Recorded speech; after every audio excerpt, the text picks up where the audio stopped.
what's up, guys? Oh, the dark side. I figured I'd do a quick video in between my shifts. Right. Uh, like I said, this is Scary Monsters. These are the I always look forward to these. These are the best quality horror mags. Unlike Rue Morgue, which is a guilty pleasure, but I would say is more often than not, it is actually I look forward to it. Okay, despite the political things in it, there's always something useful in Rue Morgue. Fangoria, I have not seen that since winter. I think it's DOA. I think finally the bougie horror mag is gone. The bougie fake Fangoria. But we'll go into here. Of course, I like going to Alan, the publisher. Okay, who also publishes this awesome science fiction genre magazine, Infinity. Right? Alan here is talking about something I didn't realize this. Okay, of course, the book chain in England, right? W.H. Smith, big one, is going out of business. It's either closing or selling all their stores. Of course, they sold a lot of this magazine in the W.H. Smiths. Here in America, the Barnes and Nobles is where this is sold. Although I thought Barnes and Noble was going to close, they're apparently building more stores. Of course, in the smaller format that I've mentioned before. But it's interesting. The country that invented the English language, print, it's basically print is going to go away. Can you imagine? I mean, there's a lot of things going on in that place. So, talk about dystopia. But yeah, it's just interesting how he's like, yeah, get a subscription, but they're still going, right? They're still going. So, interesting. That's pretty sad, man. That's pretty sad. Of course, we got, Peter Cushing, Weekend in Whitstable. Of course, that's where that's where he lived. And there's a pub, I think, named after him. Man, that would be a great place to go. Of course, where I believe where he's buried is hidden because he doesn't want all the people going to his grave. So which is great. Let him rest in peace. Just going by here. Oh, was it Guillermo del Toro's Frankenstein? Bro, what dude? I don't screw him. I don't like him. So very overrated. Visually interesting, but very overrated. Not a fan. This bloody magazine spent like friggin' 12 issues with him. So, Dressed to Kill. The controversial film. Actually, the film is very subversive, but not in the way that I like. Okay. You remember the villain is not a tranny. The villain's masculinity makes him evil. Okay. And Olivia Hussey, she was beautiful. Look at her. Remember Black Christmas? She's not the heroine. She's not the heroine in Black Christmas. No. She actually is not very likable. So, of course, Zaffarelli, that evil homosexual. But they showed, man, Romeo and Juliet. This was always on TV. So anyway, going to another Italian thing, Giallo, right? Yellow, right? Although you could argue that the Spanish also made Giallos, right? You could say it's a Mediterranean thing. Of course, the Italian exploitation cinema's greatest killer thrillers going over the beautiful women, and look how they look like. What planet are these women from? I don't see these women today. What? And you have British actresses, American actresses. Missy Farmer is probably one of the scariest looking ones. And of course, you have Florinda Balkan, who's also very scary looking. Of course, Susie Kendall, right? Oh, man. Bro with the crystal plumage. You have Germans, Dagmar Lassander. You have Spaniards. You have Nieves Navarro, right? But of course, when I think of Giallos, the actress I think of the most is her, right? Edwige Fenech, which I'm probably mispronouncing, with her long hair and her short hair, right? No other woman, this is totally correct. No other woman embodies the Giallo aesthetic amongst fans of the genre quite like Edwige Fenech. The charismatic and gorgeous screen siren, right? And she was in a lot of these films. Particularly ones directed by Sergio Martino, man. He made a lot of good fucking Giallos. Oh, his brother Luciano happened to be a husband of 8 years, right? And it's interesting too in the terms of like a lot of these women, of course. She's an interesting mix here. She's a former photo model of Maltese and Sicilian descent, born in French Algeria. So she is definitely Mediterranean personified. It's interesting. Well, she was in Hostel too. I remember Hostel too. I mean, I'm not a fan of this person here, but the Hostel was good. Cabin Fever was good. Hostel 2 was interesting film. Not as good as the first one, but she was in that. Was she the Countess Bathory character? I would assume she would be, but anyway. But it was Dario Nicolidi. I always liked her because she was interesting character. She was kind of like she'd always be like kind of masculine, but then like in this film, right, Shock, like Mario Bava's last film, she was sort of more fragile character. And of course, also she was a writer. She was a script writer, a screenwriter. Also did a lot of stuff with Argento even after they got divorced, and she would play a villainess a lot too. I remember Phenomena. Oh my god, what a villainess she was in art. Uh, oh yeah, and then it is Strindberg, right? Remember, and you have a Swedish actress, right? Yeah. Case of the Scorpion's Tail, dude. Oof, that is a movie, man. All right, so that's your little Giallo thing here. So we'll go through. I've never seen this film. I remember when the revival of this film came out, when people were starting to talk about this, about the late 80s. Look at the architecture. That's that turn of the century architecture. Like, this is in Utah, like Salt Lake City, right? It's filmed in Kansas and Salt Lake City. A very low budget. Um, yeah, very like surrealist film. Of course, the twist is that the woman is dead. Right? But it was an interesting thing about how like a lot of these films would come out, and back in the day, how the distribution was.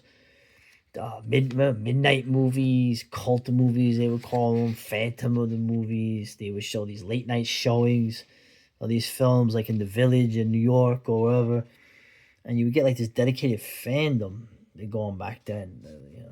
But all right. Now I'm gonna admit something here, and I don't. This is not a negative. I've never. The only David Lynch film I've seen is Dune. Yeah, I never saw Blue Velvet with what's her name, Isabella Rossellini. I remember her from the Hot Shot movies, but yeah, I remember like Dennis Hopper was a nut. Never saw Eraserhead, man. You believe that? I know some of you are going, man. Erase your channel. I'm unsubscribing from you. Of course, I always joke the Eraserhead. Every other dude is gonna look like this guy in the future, but the Elephant Man. I remember all these films coming out, but I've only saw Dune. Okay, by the time right, Twin Peaks. Now this is the thing. Back in the day, my hipster cousin was a big fan of this. Okay, the hipsterism you had back in like the 80s, like the late 80s, particularly, really started to come to a head, and they were all loving this stuff. So maybe that's what turned me off to David Lynch. Of course, everything I've heard, the guy was apparently no bleeding heart. I don't, I just never. I know he passed away. I never really saw any films he did, so I need to correct that. So, it was Nicolas Cage. And another guy, I used to hate him. I thought he was a terrible actor back in the day. Now I have a lot of respect for him. Mulholland Drive. I never saw any of this stuff. Anyway, although I heard of this. I always wanted to see this film where this guy loses his license. He's an older guy. The cops take his license away, so he drives like a tractor to go see his brother like in another state. So he's driving along this like the side of the road for like days on end. So that'd be interesting to see. But yeah, rest in peace, man. I guess eventually I'll see your movies. Oh, Kiss of the Vampire. There's at least 20 underrated Hammer films that you've probably never seen, and this is definitely one of them. Right. Kiss of the Vampire. I like how there's like a cult sort of thing going on. Like almost like a Lovecraft cult. And this is a badass vampire hunter dude. The opening of this is such a it's such a stellar this is one of the best openings to a film where you're like, what the F, dude? And I like how the vampires were part of a cult. Right? It was as important to being as a cult. You know, they were kind of like a community of vampires. Of course, the idea from Brides of Dracula, with the bats summoned to attack the vampires, was used in this film. And just a real shout out to this actress here, Isabel Black. She plays like the evil vampires. What an actress! She was in that Jewel of Seven Stars adoption I had gone over last Halloween. So, but yeah, and at the end of this is pretty cool, man. One of the underrated films. And apparently, this film was inspiration to Roman Polanski for Fearless Vampire Killers. I never even thought of that. Isabel Black. Yeah. She's a Scottish actress. Interesting. Anyway, let's Dawn of the Mummy. Yeah. Yo, check this out. I love this film, man. Check this movie out, man. We got Mark of the Vampire. Of course, this was the London After Midnight. Requiem for a Vampire. I never saw this. This is one of the Johnny Rollins films I never saw. I did, this and the what was the one? The Iron Rose or the Iron Flower. This is the one I've never seen. I gotta see it. Of course, Nosferatu. I had a short review of this. I like the author here. What is this? Are we rebelling? I was already convinced it was going to flounder and studio imposed gender politics, social awareness agendas. Is this a British person writing this? Alright. I always mention the guy Knock. The actor, right, Simon McBurney. I thought he was channeling Donald Pleasance, but I hadn't mentioned this before. Here's the thing. Right? If you're expecting the skull-like rat features of Max Schreck or Klaus Kinski, you'll perhaps be underwhelmed by the relatively normal physiognomy displayed here. But Eggers has actually made an astute decision. Yeah, you bet your ass he did in his depiction of Orlok. We'll keep it with the folkloric accounts of Transylvanian Strigoi and the bald predators in the previous two films. Astute decision. Yeah, you bet your ass he wasn't going to go anywhere near the representation of Orlok in the past. If you know what I'm saying, mate. Okay, I think we know why he didn't do that. If anything, like I said, Orlok, he reminded me of Karloff in Black Sabbath, right? In the Vertilac episode of that. So yeah, you ain't going no. This guy's already in trouble with the Norsemen and the fact that he has almost only whites in his movies, right? So right, and the biggest star of the film is the cinematography. The cinematography in this, I can't even. I can't believe I'm a cinematography fag. Okay. With this, I mean, what a beautifully shot film! My God. So, am I running out of time? No, I'm gonna finish it in one shot. Going over. Okay, did Dracula versus Frankenstein? Actually, the guy who played Dracula is still alive. Zendor Vorkov. Of course, is really not. He looks like right. He mentions how he looks like Frank Zappa. It actually was cool. I actually like this interview. This is a fun movie. Of course, Lon Chaney's last role, but it's a fun movie. My biggest thing, of course, was I don't like how Dracula so easily and physically defeats Frankenstein. He rips his arms off and then his head off. I really don't. I didn't appreciate that. I would have made it more of an even fight. So, but whatever. But yeah, this was a cool interview. This guy's actually pretty cool. This guy was in Nam too, like my first stepdad, and one of my step uncles. All right, so I mean, listen, man. There she is again. It's funny. I didn't know. Oh my gosh, this is one of Donald Pleasance's daughters. He looks just like him. Especially he had 4 daughters. From Beyond the Grave, Amicus, right? Yeah, the Amicus films are great, man. Oh, there's his daughter. Oh, good for him. I love Donald Pleasance, dude. Dude, rest in peace, man. All these years, all you guys, man. Um, I think I saw this only once. I've seen the other ones more, but and I think we're in the oh no, my god, no, no. So, okay, the Hollywood. This is the Axed films. Of course, I love. Just look at this. Can you imagine? I wished was that Peter Cushing. Oh man, you should have made this bloody film for the pages of Europe's bloodiest chapter. Yeah, you bet your honest.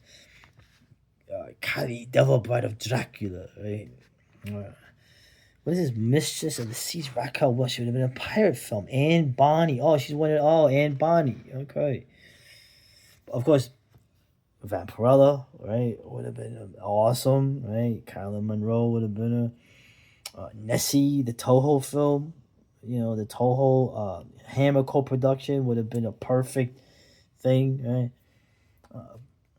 And these I never heard of, but this H.G. Wells. Oh, this is cool, right? But the number one film. Maybe I'll make this film. That's right. I'll make this film. That's right, son. I'll make this film. Yeah. Oh, bro, this would be right up. I've already made a music video, Panzer, black metal video, Panzer vs dinosaurs. So why couldn't I make Zeppelins versus pterodactyls? Look at that, and look who would be the heroes. The good guys would be the Germans in the First War. Oh, man, come on, man, come on. Anyway, and that was this I tell you, the cover artist, man. This guy works his ass off every month. Of course, this is a couple months back, so it's always a couple months back. And I like how they do. I just end it with those. So next time around, we have great features lined up. As always, starting with the first in the two-part celebration, the only international horror superstar to achieve that status without needing British or American movies to get him there. One of my favorites, probably my top 5. That's right, Mr. Paul Nashi, right? Waldemar Daninsky, Paul Nashi will be giving him the respect he deserves. God, that's awesome. Love it, man. Love Paul Nashi, one of my favorites. So, and what do they call it? The Babadook. Come on, man. That movie sucks. Anyway, all right. We got something for everybody here.